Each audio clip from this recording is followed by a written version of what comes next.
Bienvenue à Leseo pour cette porte ouverte virtuelle. Je suis Frédéric Hublot, directeur général de Leseo. Je suis moi-même de formation ingénieur, j'ai passé 20 ans dans l'industrie, dans des milieux internationaux et technologiques, avant de rentrer dans le monde académique pour diriger des écoles d'ingénieurs. C'est pour ça, fort de mon expérience, que pour parler de Leseo, je voudrais parler du monde qui attend demain nos ingénieurs, et puis vous parler du métier d'ingénieur. Alors, quand on regarde le monde d'aujourd'hui et de demain, c'est un monde qui sera complètement numérique et connecté. Et le mariage de l'électronique et de l'informatique, on va le retrouver partout. Dans les véhicules, le véhicule qui était avant un objet principalement mécanique, maintenant est devenu essentiellement un objet qui marie l'électronique, le numérique et puis bien sûr la mécanique. Mais cette problématique propre au véhicule, on la retrouve partout, on la retrouve dans le bâtiment intelligent, on la retrouve dans l'agriculture connectée, on le retrouve dans le domaine de la santé. Et à Leseo, nous avons mené une étude pour se dire quelles seraient donc les thématiques qui sont en émergence et qui vont fortement se développer dans les années à venir. Alors, comme je vous le disais, on retrouve bien sûr la santé, on retrouve toute la maîtrise de la technologie, des technologies de l'information et de la communication avec le big data, avec la cybersécurité. On retrouve aussi de forts enjeux avec l'énergie, avec des réseaux maillés de production d'énergie qui vont nécessiter de plus en plus de systèmes de contrôle fondés sur le numérique et l'électronique. L'enjeu des objets connectés, on le voit bien dans la vie de tous les jours avec les téléphones portables, avec les drones, avec tous les instruments connectés, etc. Donc très clairement, l'électronique et l'informatique vont être des technologies clés dans le développement du monde de demain.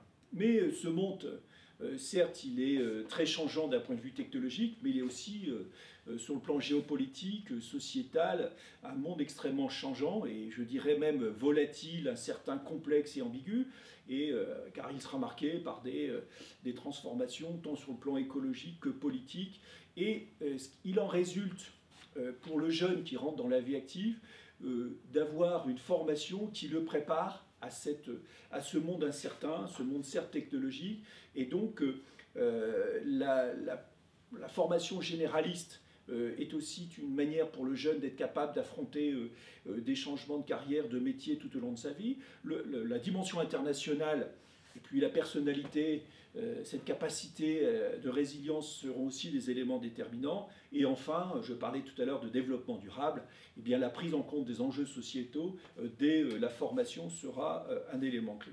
Alors quand tout cela, comment on le traduit en termes de compétences, c'est important certes en tant qu'ingénieur de maîtriser un large socle de compétences scientifiques, technologiques, de aussi maîtriser une capacité à diriger des organisations, à animer des équipes et autres, et puis de prendre en compte une série d'enjeux, qu'ils soient industriels, économiques, humains, tout ça dans un contexte international, et puis avec des enjeux éthiques et de respect des valeurs sociétaux qui seront aussi des fondamentaux du comportement de l'ingénieur de demain. Alors, quand on est ingénieur, on a la possibilité, c'est une chance, de pouvoir exercer une multiplicité de métiers. Ça peut être des métiers plutôt à connotation technique ou scientifique, mais c'est aussi une possibilité de faire du business en tant qu'ingénieur d'affaires ou de responsable technico-commercial, ou alors on peut être un ingénieur de production, et qui dit ingénieur dit aussi éventuellement manager, c'est-à-dire d'être capable de porter des projets, de diriger des entreprises. Alors, tout cela, en termes de formation, ça veut dire que nous, école, on doit certes apporter ce socle intellectuel et académique fondé à la fois sur l'acquisition de connaissances, mais aussi susciter et encourager nos jeunes à développer un esprit créatif.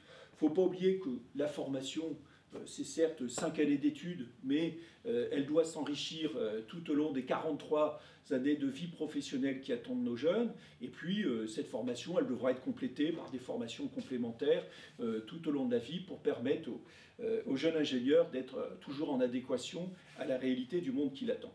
Mais surtout, ce qui est important, c'est de prendre en compte le côté humain. se former dans une école d'ingénieur, c'est aussi bénéficier d'un environnement, tant au niveau de la ville que de son campus, qui soit extrêmement favorable et adapté à son épanouissement.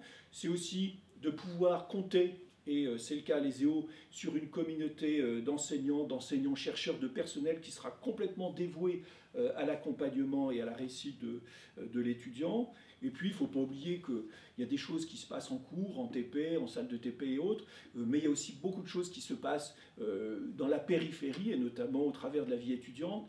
Et je dirais, cette vie étudiante doit être aussi un facteur de découverte des enjeux de la société et de la découverte du monde de demain, et puis de sa relation à l'autre. Donc, je dirais en conclusion qu'une formation d'ingénieur, moi je considère que c'est les 5 années les plus riches en termes d'apprentissage, d'expérience, de prise de risque, de découverte du monde et aux autres, qui attendent le jeune quand il rentre dans une école d'ingénieur. Alors, maintenant, je vais vous parler en quelques mots de l'ESEO. J'aime bien présenter l'ESEO au travers de 2 citations. Une citation de Stendhal, qui dit que la vocation, c'est quand on a la chance d'avoir comme métier sa passion. Et puis il y a un proverbe chinois qui insiste sur l'importance de pouvoir échanger des idées avec d'autres, donc de pouvoir se confronter à la différence de l'autre, mais différence en tant que source d'enrichissement, parce que c'est ce qui fait grandir. Et donc, moi, je considère que l'ESEO doit être une école qui suscite et encourage des vocations d'ingénieurs et qui favorise l'ouverture au monde et aux autres. Alors, en quelques chiffres clés ou éléments clés qui caractérisent l'ESEO. L'ESEO, c'est une grande école d'ingénieurs généralistes, hein, et comme je le disais, qui est au cœur de ce mariage entre le numérique et l'électronique pour développer des systèmes qui répondront aux grands enjeux de demain. Et puis aussi une caractéristique, hein, et j'y tiens beaucoup, à l'ESEO, l'étudiant est la raison d'être de l'école. Donc on est bien sûr une école reconnue d'utilité publique, on est une école labellisée ESPIG, hein, ça caractérise cet engagement au service de l'étudiant. Et en quelques chiffres, voilà, l'ESEO, c'est 1500 étudiants sur 3 campus, avec de nombreux partenariats avec les milieux socio-économiques et une communauté avec un socle scientifique très important qui garantissent une excellence en termes de formation. Alors, quand je parlais de nos 3 campus sont très fortement ancrés dans leurs écosystèmes territoriaux respectifs. Alors certes, à Angers, on est plutôt au cœur de la Silicon Valley électronique française. À Vélizy, on est aussi très fortement impliqué dans la dynamique Paris-Saclay. Et à Dijon, nous travaillons très activement avec l'écosystème dijonnais, notamment autour de la Smart City. Alors, pour décrire les cursus de formation ESEO, alors comme vous le voyez, il y a de nombreux cursus de formation. On peut rentrer à l'ESEO soit par la prépa sous contrat que l'on a avec le lycée Montgazon, ou alors suivre le cursus technologie internationale proposé par l'ESEO.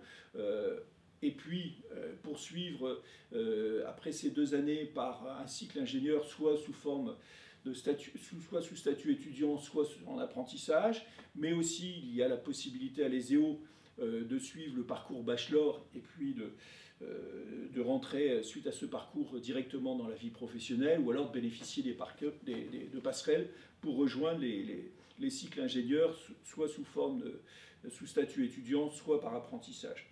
Alors, l'ESEO, c'est un diplôme unique, une école unique, mais qui s'appuie sur 16 options qui permettent à chaque étudiant de colorer son parcours dans les 18 derniers mois, de telle sorte à découvrir certaines spécificités liées à des technologies ou à des secteurs d'activité. Et on a 2 options aussi pour les étudiants entrepreneurs qui veulent poursuivre la création de leur start-up. Et puis pour certains étudiants, il y a une option recherche qui permet d'envisager pour eux une poursuite de leurs études d'ingénieur par le doctorat. Alors je vous parlais tout à l'heure effectivement des prépas. Nous avons donc à Angers une prépa sous contrat avec le lycée Montgazon. mais nous avons aussi à Angers, ainsi qu'à Vélizy et à Dijon, une prépa technologie et internationale qui permet du coup d'appréhender tout de suite les enjeux technologie et la dimension internationale dès les 2 premières années d'études. Alors, quand je parle, pour synthétiser un peu pourquoi rentrer à l'ESEO et quels sont les atouts de l'ESEO, d'abord, ce qui est fondamental, c'est que la formation ESEO débouche sur une insertion professionnelle excellente, ceci grâce à la reconnaissance et à la notoriété que l'ESEO a auprès de nombreux acteurs professionnels. Ce qui est important, comme je le disais, c'est aussi développer à la fois le savoir-faire et le savoir-être, d'où une formation équilibrée, tant technique que scientifique qu'humain. Comme je le disais, les options, c'est aussi une manière pour nous de nous adapter à la réalité du monde économique, et les options permettent vraiment à chaque étudiant d'affiner son projet professionnel en fin de cursus.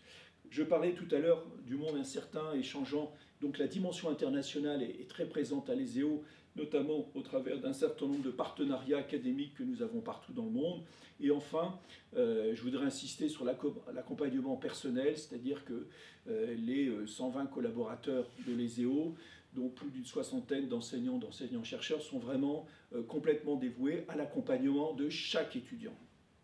Alors, en quelques mots et en quelques chiffres, hein, vous voyez, en matière d'insertion professionnelle, nous avons à 6 mois des taux d'insertion professionnelle qui frisent les 100%, et nous nous appuyons pour cela sur un réseau d'entreprises, alors 60 entreprises qui font partie de notre club partenaire, mais bien sûr, nous avons développé des partenariats avec plusieurs centaines d'entreprises. Et puis, sans compter notre réseau d'alumni très actif, composé de 6000 diplômés qui nous épaulent dans le développement et dans le rayonnement de l'école.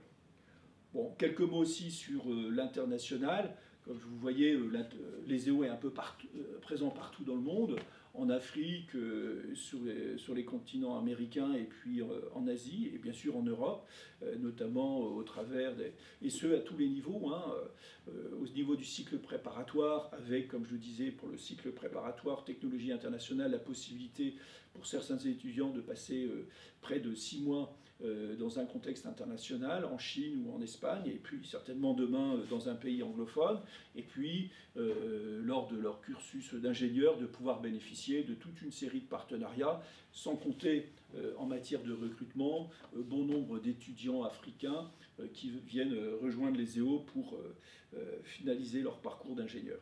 Je ne vais pas m'étendre plus. Je vous souhaite à tous un avenir intelligent et engagé. Et maintenant, je me tiens à disposition pour toute question.